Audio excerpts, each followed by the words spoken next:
Sanibonani-ke bafundi, esifundweni sethu sanamhlanje sizofunda about multiplying binomials. Lapha bathi multiply 3x plus 2 no 5x minus 7. Kunendlela embili engizofuna sizenze lana ezizobonisa ukuthi singasixazulula kanjani lesibalo lesi.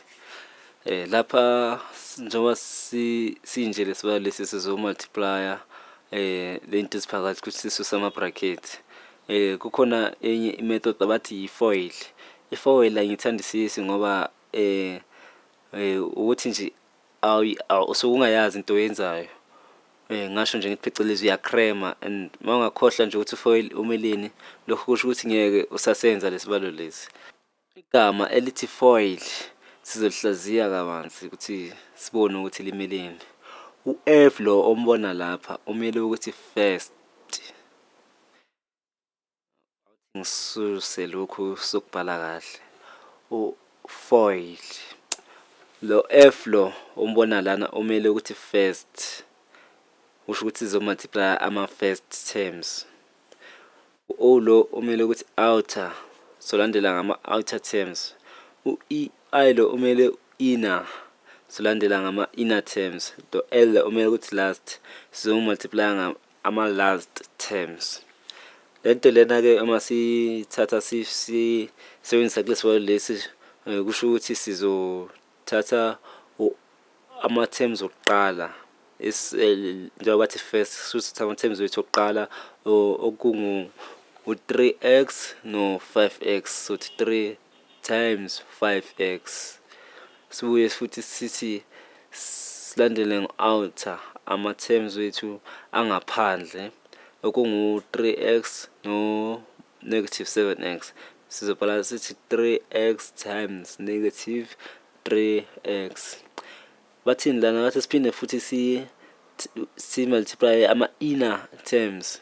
Ama-inner terms wethu lana lawa ngaphakathi kungu-2 kanye no-5x. So it's 2 times 5x. Bese sithatha ama-last terms. Ama-terms lawa asegcineni okungu-2 times negative 7. 2 times negative 7. Kahle into esiyenza lana si-multiply i-term eyodwa nawo wonke ama-term akuleli elinye i-bracket. Lokhu phecelezi babuza ukuthi i-distributive property. Lento le esiyenzayo si-multiply u-3x no 5x no minus 7x. Izosinikeza u-15x squared. Phinde u-3x no minus 7 izosinika u-21. Siphinde 2x no times 10 izosinika u-2x times 5 izosinika u-10x no 2x times minus 7 uzosinika u-21. Asenze lena 3x times 5x isinika u-15x squared. Siyazi ukuthi simthole kanjani lo x squared liyana ngoba siyazi ukuthi kune-1 sizo-add ama-exponents since ama-base wethu afana. Kuba u-3x times 7 kuba u-negative 21x. 2 times 5x uzosinikeza bani? Uzosinikeza u-10. Bese siba no 2 times negative 7. Sothola u-negative 14. Uma esinje-ke sinama-like terms lana, lokhu okufanayo, ama-terms afanayo okumele siwahlanganise-ke ukuze sizophetha lesibalo lesi sethu. Lokhu-ke kufana nokuthi uma unama-orange awu-21 ufuna ukususa ama-orange awu-10, uzosala ngama-orange ayingakhi? Uzosala ngama-orange awu-11. Lapha-ke sizothi minus 11x. Isibalo lesi siwe kanje sothi 15x squared minus 11x no minus 14. Siba nje-ke lesibalo lesi mase sesiqedile-ke. Kepha njengoba ngithembisile afuna ukuthi ngisebenzisa ama-method amabili lana. Ku-method yethu yesibili singasebenzisa i-distributive property.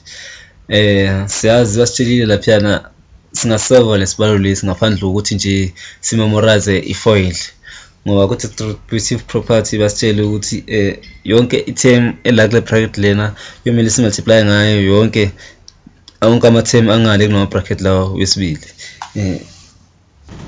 Simultiply ngaye u3x, siphinde futhi simultiply ngayo futhi no2. Singibhale lapha eceleni sothi 5x minus 7. Le term le sizosebenzisa ukuthi simultiply u3x plus 2. Sizoba no 5x minus 7. Samthatha sithi 5x minus 7 times 3x, 5x minus 7 times 2. Mase siyenza kanjalo sizoba u3x 5x times minus 7 bese kuba sithi plus 2 kube u5x minus 7. Le awona sesiqaqile ke lo 3x lo sizophinda ngaye lokho kula emabracketini okuzoba u3x times 5x, sizothola u15x squared njengale nzansi thingishintsha umbala, so 3x minus times 5 times 5x sibe no simultiply futhi 3x no minus 7, kuzophinde futhi multiply u2 no minus 5x, siphinde futhi minus c times u2 times negative 7. Uma uthi ayibheka kahle izosinika yonke lento lela ngaphansi isibusela back to le step lesi osibonayo la, u3x times 5x nangu la yambona, u3x times 7 yambona nangu lana, u2 times 5x nangu sinaye la, u2 times negative 7 nangu futhi sinaye la. Yonke lento lena iyafana, imiphumela khona izofana, kodwa ukuthi sisebenzisa ama method lawa angafani. Manje siyabona ukuthi asikho isidingo sokuthi sicreme ifoil method, ngoba uma sewuneminyaka u35 noma mhlambe u45 uzobe sewukhohliwe ukuthi ufoil umeleni. Manje uma usukhohliwe ukuthi ufoil umeleni uzosenza kanjani lesibalo lesi? Abalulekile kakhulu ukuthi wazi omabili lama method lawa esasebenzisile la.